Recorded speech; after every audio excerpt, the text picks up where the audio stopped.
Bulletin का बाकायदा आगाज करें। बात करें वफाकी बलोचिस्तान खैबर पख्तूनख्वा हुकूमत और वजारत दफा ने सुप्रीम कोर्ट का फौजी अदालतों में सर्विलेंस का ट्रायल रोकने का फैसला चैलेंज कर दिया है, जबकि इंट्रा कोर्ट अपील पर आर्मी तनसीबात पर हमलों के मुल्जिमान का ट्रायल फौजी अदालतों में ना करने का फैसला कालदम करार देने की इस्तदा की गई है। दरखास्त में कहा गया कि अपील पर फैसले तक 5 रुकनी और लार्जर बेंच के फैसले पर हुक्म इम्तना दिया जाए। मिलिट्री कोर्ट केस में बनाया गया bench supreme court practice and procedure कानून के तहत नहीं था। आपको अपडेट रखेगा। इससे मुताल्लिक अहम खबर है कि वफाकी बलोचिस्तान खैबर पख्तूनख्वा हुकूमत और वजारत दफा ने सुप्रीम कोर्ट का फौजी अदालतों में सर्विलेंस का ट्रायल रोकने का फैसला चैलेंज कर दिया है, जबकि इंट्रा कोर्ट अपील में आर्मी तनसीबात पर हमलों के मुल्जिमान का ट्रायल फौजी अदालतों में ना करने का फैसला कालदम करार देने की इस्तदा की गई है। दरखास्त में कहा गया कि अपील पर फैसले तक 5 रुकनी लार्जर बेंच के फैसले पर हुक्म इम्तना दिया जाए। मिलिट्री कोर्ट केस में बनाया गया bench supreme court practice and procedure कानून के तहत नहीं था। आपको अपडेट करेंगे। अहम खबर सामने आई है और बताया जा रहा है कि वफाकी बलोचिस्तान KP के हुकूमत और वजारत दफा ने सुप्रीम कोर्ट का फौजी अदालतों में सर्विलेंस का ट्रायल रोकने का फैसला जो है चैलेंज कर दिया है और इंटर कोर्ट अपील में आर्मी तनसीबात पर हमलों के मुल्जिमान का ट्रायल फौजी अदालतों में ना करने का फैसला कालदम करार दे दिया है। दिशान सैयद हमारे साथ मौजूद हैं। जी दिशान, बताएगा कि वफाकी बलोचिस्तान और खैबर पख्तूनख्वा हुकूमत और वजारत दफा ने सुप्रीम कोर्ट का फौजी अदालतों में सर्विलेंस ट्रायल रोकने का फैसला चैलेंज कर दिया है। इससे मतलब क्या अपडेट करेंगे आप? जी बिल्कुल, ये पहले सिंध हुकूमत, बलूचिस्तान की शुहदा और आज बलूचिस्तान और खैबर पख्तूनख्वा की हुकूमत ने भी, जबकि साथ साथ वफाकी वजारत दिफा ने भी फौजी अदालतों में सर्विलेंस का ट्रायल रोकने का जो सुप्रीम कोर्ट का फैसला था वो चैलेंज कर दिया और इस्तदा किया गया कि आर्मी तनसीबात पर हमलों के मुल्जिमान का ट्रायल जो है वो फौजी अदालतों में ना करने का फैसला कलदम करार दिया जाए। अपीलों पर हतमी फैसले तक जो फौजी अदालतों में ट्रायल रोकने के खिलाफ हुक्म इम्तना है वो भी दिया जाए और सुप्रीम कोर्ट के 5 रुकनी लार्जर बेंच ने जिन दरख्वास्तों पर फैसला दिया था वो नाकाबिल समाअत थे, उस फैसले को खारिज कर दिया जाए। जी ठीक है ज़िशान, बहुत शुक्रिया आपका। एशियाई तरक्याती बैंक ने पाकिस्तान के लिए $25 करोड़ कर्ज की मंजूरी दे दी है। रकम बिजली के तरसीली निज़ाम की बेहतरी पर खर्च की जाएगी। ATB का कहना है कि सुबह खैबर पख्तूनख्वा में पावर ट्रांसमिशन नेटवर्क में तोसी की जाएगी। लाहौर शहर में बिजली की ट्रांसमिशन के नुकसानात में कमी आएगी। पाकिस्तान स्टॉक मार्केट में कारोबार के दौरान आज भी तेजी 100 इंडेक्स में 150 से ज़ायद पॉइंट्स का इजाफा हुआ है, जबकि इंडेक्स 57,558 की सतह पर ट्रेड कर रहा है। इधर इंटरबैंक में और ओपन मार्केट में डॉलर की कदर में मामूली कमी देखने को मिली है। आपको बताएं इससे मुतल्लिक अहम खबर है और पाकिस्तान स्टॉक मार्केट में कारोबार के दौरान आज भी तेजी 100 इंडेक्स में 150 से ज़ायद पॉइंट्स का इजाफा हुआ है। इंडेक्स 57,558 की सतह पर ट्रेड कर रहा है। दूसरी जानिब इंटरबैंक और ओपन मार्केट में डॉलर की कदर में मामूली कमी देखी गई है। आपको बताएं इससे मुतल्लिक कि पाकिस्तान स्टॉक मार्केट में कारोबार के दौरान आज भी तेजी है, जबकि बताया जा रहा है कि 100 इंडेक्स में 150 से ज़ायद पॉइंट्स का इजाफा हुआ है और इंडेक्स 57,558 की सतह पर ट्रेड कर रहा है।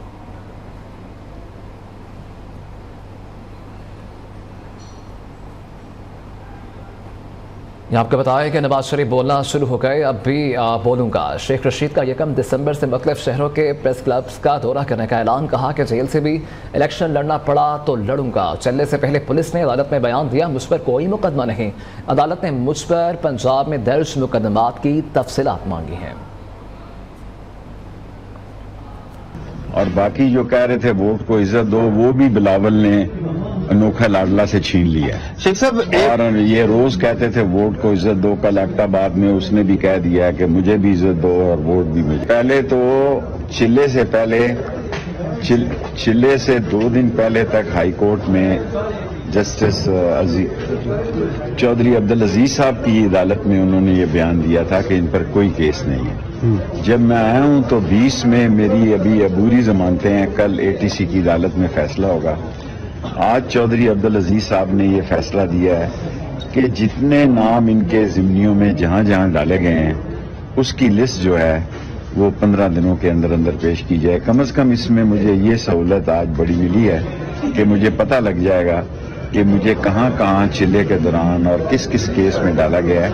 क्योंकि मैंने मोच को देखा ही नहीं जिसमें मुझे कल बताया गया कि मैं दहशतगर्दी में भी मतलूब हूं। जो शख्स पैदाइश से लेके इस उम्र तक किसी शहर में भी नहीं गया, उस पर भी आप दहशतगर्दी का मुकदमा करेंगे तो ये अफसोसनाक बात है। वोट को इज्जत दो का नारा लगाने वाले अपनी राह से गुमराह हो गए। ज़हन बनाया जा रहा है कि अगले वज़ीर आज़म मियां साहब होंगे। नवाज शरीफ नए लाडले हैं। पीपल्स पार्टी रहनुमा सईद गनी का कहना है कि MQM बिल्कुल फारिग हो चुकी, वो सहारे तलाश कर रहे हैं। और जब पीपल्स पार्टी आज से बहुत पहले ये बात करती थी कि मियां साहब को आकर मुल्क में सियासत करनी चाहिए, तो हमारे PMLN के दोस्त हम पर तनकीद करते थे कि जी आप कौन होते हैं मियां साहब को ये कहने वाले। तो ठीक है भाई, हमने कहना छोड़ दिया, लेकिन किसी और ने कह के उनको बुला लिया है। बाकी जो दूसरी बात आपने कही कि उनको वजीर आज़म कहा जा रहा है, समझा जा रहा है, और वो मुंतखब हो गए या सिलेक्ट हो गए, जो भी आप कह रहे हैं। देखें, इस मुल्क के आइन के तहत और जमहूरियत के तहत तो अवाम को यह हासिल है कि वो किसी को वजीर आज़म मुंतखब करें या किसी जमात को अक्सरियत दे और फिर जमात किसी को भी वजीर आज़म बना दे। अब मुझे नहीं पता, अगर आपके जहन में ये है तासुर कि किसी ने उनको वजीर आज़म पहले से बना दिया है, तो मेरे भाई अब मुझे बता दें वो कौन सी ताकत हो सकती है अवाम के अलावा जो किसी को पहले से ये कह सकती है कि आप वजीर आज़म बन जाएँ या वजीर आज़म बन गए हैं। और अगर इस तरह का कोई निज़ाम है इस मुल्क में जो माजी में बदकिस्मती से 2018 में था, तो फिर अगर हम कहते हैं जी ये नया लाडला है, तो फिर इसमें मुझे नहीं पता लोगों को तकलीफ क्यों होती है। मनी लॉन्ड्रिंग केस में मोनिस सलाही को इश्तिहारी करार देने की कार्रवाई शुरू। लाहौर स्पेशल सेंट्रल कोर्ट ने मोनिस सलाही के तमाम असासे और बैंक अकाउंट्स मुंजमद कर दिए हैं। अदालत ने आइंदा समात पर अकाउंट्स और असासे मुंजमद होने की रिपोर्ट तलब के लिए है। मोनिस सलाही की गुज़िश्ता समात पर नाकाबिले ज़मानत वारंट जारी हुए थे। सुप्रीम कोर्ट में साइफर केस में चेयरमैन PTI की जमानत की अपीलें समात के लिए मुकर्रर कर दी गई हैं। जस्टिस काजी फाइज ईसा ने चेयरमैन PTI की अपीलों पर बेंच तश्कील दे दिया है। जस्टिस सरदार तारिक मसूद की सरबराही में 3 रुकनी बेंच 22 नवंबर को अपीलों पर समात करेगा। स्मोक से मुतल्लिक आपको अपडेट करें। लाहौर में स्मोक के डेरे हैं। बागों का शहर फ़िज़ाई आलूदगी के शिकंजे में है। आज सुबह फ़िज़ा में पार्टिकुलेट मीटर की तादाद 374 रिकॉर्ड की गई है। दुनिया के आलूदा तरीन शहरों की फहरिस्त में लाहौर पहले नंबर पर बरकरार है, जबकि शहरी खांसी, गले की खराबी, आंखों में जलन समेत दीगर बीमारियों में मुब्तला हो रहे हैं। तिब्बी माहिरीन ने शहरियों को गैर ज़रूरी घर से बाहर ना निकलने और मास्क लगाने की हिदायत की है। लाहौर हाई कोर्ट का स्मोक से बचाव के लिए 3 माह तक स्कूल और कॉलेजेस को हफ्ते के रोज़ बंद रखने का हुक्म जारी किया गया है, जबकि धुआं फैलाने वाली फैक्ट्रीज के खिलाफ कार्रवाई न करने वाले माहौलियात के अफसरान की निशानदही की गई है। गाड़ियाँ धोने वालों के खिलाफ कार्रवाइयाँ करने की भी हिदायत की गई है। लाहौर हाई कोर्ट में स्मोक के तदारुक केस की समाअत हुई और सरकारी वकील ने रेस्टोरेंट्स, जिम बंद करने की हुकूमती सिफारिश से अदालत को आगाह किया। लाहौर हाई कोर्ट ने स्मोक के तदारुक से मुताल्लिक केस की समाअत 22 नवंबर तक मुलतवी कर दी है। यहाँ आपको बताएं कि गैर कानूनी अफगान बाशिंदों की वतन वापसी का सिलसिला जारी है। 16 नवंबर को 1890 गैर कानूनी अफगान बाशिंदे अपने मुल्क चले गए। अफगानिस्तान रवानगी के लिए 186 गाड़ियों में 325 खानदानों की वापसी अमल में लाई गई। अब तक कुल 2,30,464 गैर कानूनी अफगान बाशिंदों की अपने वतन वापसी हो चुकी है। अफगान बाशिंदों की बाइज़्ज़त वापसी के लिए मुख्तलिफ अजला में तमाम सहूलियात से आरास्ता ट्रांजिट कैंप कायम किए गए हैं। चमन और तौरकम बॉर्डर से रोज़ाना हज़ारों अफगान बाशिंदे अपने वतन वापस जा रहे हैं। निगरान वज़ीर आला खैबर पख्तूनख्वा जस्टिस रिटायर्ड अरशद हुसैन शाह अचानक दौरे पर सवाबी पहुँच गए हैं। वज़ीर आला ने नाकिस कारकर्दगी पर हाई सेकेंडरी स्कूल कंटा के प्रिंसिपल को मुअत्तल कर दिया है, जबकि शाह मंसूर पटवार खाना में रिकॉर्ड मुकम्मल न होने पर अमले की सख्त सरजनिश की गई है। जबकि वज़ीर आला ने बादशाह खान मेडिकल कॉम्प्लेक्स पे मरीजों की अयादत भी की है। इससे मुताल्लिक हम मज़ीद तफ़सीलात जान लेते हैं अब्दुल क़य्यूम आफरीदी से। जी अब्दुल क़य्यूम। निगरान वज़ीर आला खैबर पख्तूनख्वा जस्टिस रिटायर्ड अरशद हुसैन का सवाबी को जो है उन्होंने अचानक दौरा किया है और जिला सवाबी में बादशाह खान मेडिकल कॉम्प्लेक्स और गवर्नमेंट हायर सेकेंडरी स्कूल में जो है उनका अचानक दौरा किया है और नाकिस कारकर्दगी बरतने पर निगरान वज़ीर आला शदीद बरहम हुए को जो है उन्होंने मुअत्तल किया है। और साथ ही साथ वज़ीर आला ने गफलत बरतने वाले मुलाज़िमीन के खिलाफ भी कार्रवाई करने का हुक्म दिया है। रिकॉर्ड मुकम्मल न होने पर पटवारियों और दीगर अमले की भी सरजनिश की है। जी ठीक है अब्दुल क़य्यूम, बहुत शुक्रिया आपका। Welcome back. कप्तान के साबिक गवर्नर इकबाल जफर और इंजीनियर अमीर वकाम के गिले शिकवे दूर। कैप्टन सफ्तर ने दोनों कायदीन के दरमियान गलत फहमियाँ दूर कर रही हैं और अमीर वकाम का कहना है कि कायद नवाज शरीफ की क़यादत में मुस्लिम लीग मुत्तहिद है। इससे मुतालिक आपको मज़ीद अपडेट करेंगे। आपको बताएं कि साबिक गवर्नर इकबाल जफर और इंजीनियर अमीर वकाम के गिले शिकवे अब दूर हो गए हैं क्योंकि कैप्टन सफ्तर ने दोनों कायदीन के दरमियान गलत फहमियाँ दूर करवा दी हैं। अमीर वकाम का कहना है कि कायद नवाज शरीफ की क़यादत में मुस्लिम लीग अब मुत्तहिद है। आपको बताएं कि कैप्टन सफ्तर ने दोनों कायदीन के दरमियान गलत फहमियाँ दूर करवा दी हैं। साबिक गवर्नर इकबाल जफर और इंजीनियर अमीर मुकाम के गिले शिकवे दूर हो गए हैं। अमीर मुकाम का कहना है कि कायद नवाज शरीफ की क़यादत में मुस्लिम लीग अब मुत्तहिद है, जबकि कैप्टन सफ्तर ने दोनों कायदीन के दरमियान गलत फहमियाँ दूर करवा दी हैं। तमाम तर गिले शिकवे थे जो कि दूर कर दिए गए हैं कैप्टन सफ्तर की जानिब से। कैप्टन सफ्तर ने दोनों कायदीन के दरमियान तमाम गलत फहमियाँ दूर करती हैं और इससे मुतालिक हम मज़ीद तफसील जान लेते हैं। लिहाज अली हमारे साथ मौजूद हैं। जी लिहाज जी, पाकिस्तान मुस्लिम लीग नून खैबर पख्तूनख्वा में तवील अरसे से कोई 2 या 3 ग्रुप डाले हुए थे और बाकायदा तौर पर मरकजी क़यादत को आगाह किया गया था इस मुताल्लिक़, जिसमें से एक मेहताब अब्बासी वाला ग्रुप था, दूसरा जो था वो इकबाल जफर जगड़ वाला था और इसके अलावा जो तीसरा ग्रुप था वो अमीर मकाम साहब वाला था। आज मुलाकात तो ये गिले शिकवे थे वो दूर किए गए थे। मैं ये बता दूँ कि इससे पहले पाकिस्तान मुस्लिम लीग की सूबाई क़यादत ने भी बाकायदा तौर पर एक जरगा बनाया था ताकि इन तमाम मसाइल को जो इस वक्त खैबर पख्तूनख्वा में मुस्लिम लीग नून को दरपेश है उनका हल निकाला जा सके और इसी सिलसिले में ये कामयाब हो सकता। दोनों सियासी रहनुमाओं को आज एक जगह पर बैठाया गया है ताकि नून। जी ठीक है, बहुत शुक्रिया लिहाज आपका। कराची में गिरफ्त फरोशों के खिलाफ इंतजामिया का एक्शन। इंतजामिया की जानिब से गुलमार, गुलबहार और खामोश कॉलोनी में दुकानों पर छापे मारे गए और कार्रवाइयाँ की जा रही हैं। मुकर्ररा नरखों से ज़ायद कीमत वसूल करने वाले दुकानदारों पर जुर्माने आयद किए गए। फुटपाथ और सड़कों पर कायम तजावुज़ात के खिलाफ भी एक्शन लिया गया है। इससे मुतालिक हम मज़ीद अपडेट लेंगे सरफराज कायम खानी से। जी सरफराज बताइएगा। जी, कराची का जिला वस्ती है जहां पर असिस्टेंट कमिश्नर नाजमाबाद की जानिब से जो है वो क्रैकडाउन शुरू किया गया है। जो सरकारी नरखों के मुताबिक जो दुकानदार अशिया फरोख्त नहीं कर रहे हैं उनके खिलाफ जो है वो कार्रवाई की गई है। जो फ्रूट फरोश हैं, सब्जी फरोश हैं, उनके खिलाफ भी कार्रवाइयाँ सामने आई हैं। 2000 रुपये से लेकर 1 लाख रुपए तक का जुर्माना आयद किया जा रहा है। इसके साथ ही साथ जो दुकानदार एक वार्निंग के बाद भी जो है वो बाज नहीं आए, उनके खिलाफ न सिर्फ जुर्माना आयद किया जा रहा है बल्कि उनकी दुकानों को भी सील किया जा रहा है। Assistant commissioner Najmabad Asif Core i के कहना है कि कमिश्नर कराची के वाज़ेह अहकामात हैं कि किसी भी गिरफ्त फरोश को जो है वो ना छोड़ा जाए।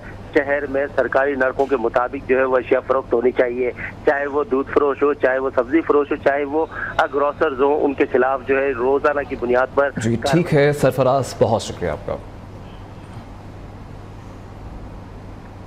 स्कूल एजुकेशन डिपार्टमेंट पंजाब के अफसरान की मुजरिमाना गफलत, करोड़ों के फंड्स के इस्तेमाल के बाद मनसूबे बंद करने की सिफारिश कर दी है। तालीम घर, strategic planning unit, school mail programme, science, technology, engineering और इससे मुताल्लिक आपको बताएं कि 5 नए स्कूल्स के क़याम और 150 स्कूल्स में early child care and education के मनसूबे मुजरिमाना गफलत की भीड़ चढ़ गए हैं। इससे मुताल्लिक हम मज़ीद तफसीलात जान लेते हैं लाहौर से अदरीस शेख से। जी अदरीस, आगाह कीजिएगा। बिल्कुल, स्कूल एजुकेशन डिपार्टमेंट के अफसरान की ये मुजरमाना गफलत सामने आई है जिसके तहत करोड़ों रुपए के फंड के इस्तेमाल के बावजूद मंसूबे बंद करने की सिफारिश कर दी गई है। तालीम, strategic planning unit, school meal programme, science, technology, engineering, mathematics initiative और 5 नए स्कूलों के क्याम के साथ साथ 150 स्कूलों में early child care and education के मंसूबे जो है वो अफसरान की मुजरमाना भीड़ जो है गफलत की भीड़ चढ़ गई। महकमा स्कूल एजुकेशन पंजाब के तरक्याती मंसूबे में ये पेशरफ्त 0 के करीब पहुंच गई और तालीम घर, strategic planning unit, DPS Sialkot और स्कूल मील प्रोग्राम मंसूबों में शामिल है। और 398 मिलियन के ई लर्निंग के मंसूबे तालीम घर के ये 1 करोड़ रुपए मुख्तस किए गए थे। पेशरफ्त 0 इसको भी अब बंद करने की जो है वो सिफारिश कर दी गई है, जबकि 165 मिलियन के science, technology, engineering, mathematics initiative पर भी कारकर्दगी 0 के बराबर है। और स्ट्रेटेजिक प्लानिंग यूनिट का मंसूबा भी गुज़िश्ता 3 साल से सालाना तरक्याती प्रोग्राम में शामिल रहा और इस पर कोई पेशरफ्त ना सके। पंजाब में 5 नए स्कूल के क्याम, स्कूल मील प्रोग्राम, 150 स्कूलों में early child care and education के मंसूबे भी अफसरान की गफलत की नजर हो गए। पंजाब के महकमा स्कूल एजुकेशन ने 9 मंसूबों में 0 पेशरफ्त की बायस को मनसूख करने की सिफारिश कर दी है। जी ठीक है, बहुत शुक्रिया आपका। पाकिस्तानी बरामदात के हवाले से एक और खुशखबरी है। पाकिस्तानी चावल की बरामद $30 करोड़ बढ़ गई है। चावल की बरामद बढ़ने की वजह से चावल की फसल को गुज़िश्ता बरस की निस्बत रबा बरस ज़्यादा होना है। फसल के बढ़ने की वजह सिंध में लगने वाले चावल का हाइब्रिड बीज है। इससे मुतालिक आपको अपडेट कर रखे हैं कि पाकिस्तानी बरामदात के हवाले से एक और खुशखबरी सामने आई है, जबकि पाकिस्तानी चावल की बरामद $30 करोड़ बढ़ गई है। और चावल की बरामद बढ़ने की वजह चावल की फसल का गुज़िश्ता बरस निस्बत रबा बरस ज़्यादा होना है और फसल के बढ़ने की वजह से सिंध में लगने वाले चावल का हाइब्रिड बीज है। आपको बताएं कि पाकिस्तानी चावल की बरामद $30 करोड़ से बढ़ गई है। और इससे मुतालिक हम मज़ीद तफ़सीलात जान लेते हैं अशरफ मेहताब से। जी अशरफ मेहताब, बताएगा चावल तो पंजाब में सबसे ज़्यादा उगाया जाता है, फिर सिंध में फसल कैसे बढ़ गई और चावल की बरामदात के हवाले से क्या तफ़सीलात हैं आपके पास? पाकिस्तानी चावल की बरामदात बढ़ने की असल वजह यह है कि इसकी जो सिंध के अंदर फी एकड़ पैदावार बढ़ गई है, जिसकी वजह से चावल की तकरीबन इस रवां साल जो है 1 टन फसल ज़्यादा होगी, यानी 25 मन से ज़्यादा चावल जो इजाफी होंगे। और इनको जब हम बरामद करेंगे तो फिर हमें खातर ख्वाह जो है ज़र मुबादला मिलेगा, जिससे अगर रवां बरस की बात करें तो हमने अब तक जो है 2 अरब और 40 करोड़ के चावल जो है बरामद किए थे पिछले साल। इस साल अब तक जो है 2 अरब 70 करोड़ के हम बरामद कर चुके हैं और मज़ीद इसमें $30 करोड़ की गुंजाइश है, जिसकी वजह से चावल की बरामद जो है वो $3 अरब से ज़्यादा भी जा सकती है। तो इसी तरह से हम ज़र मुबादला भी ज़्यादा कमा सकते हैं। और ये गार्ड राइस के जो हैं चेयरमैन, उनका कहना है कि सिंध के अंदर जो पंजाब की निस्बत चावल की पैदावार की फी एकड़ पैदावार जो है वो डबल है, यानी पंजाब में 45 से 50 एकड़। ठीक है अशरफ मेहताब, बहुत शुक्रिया आपका।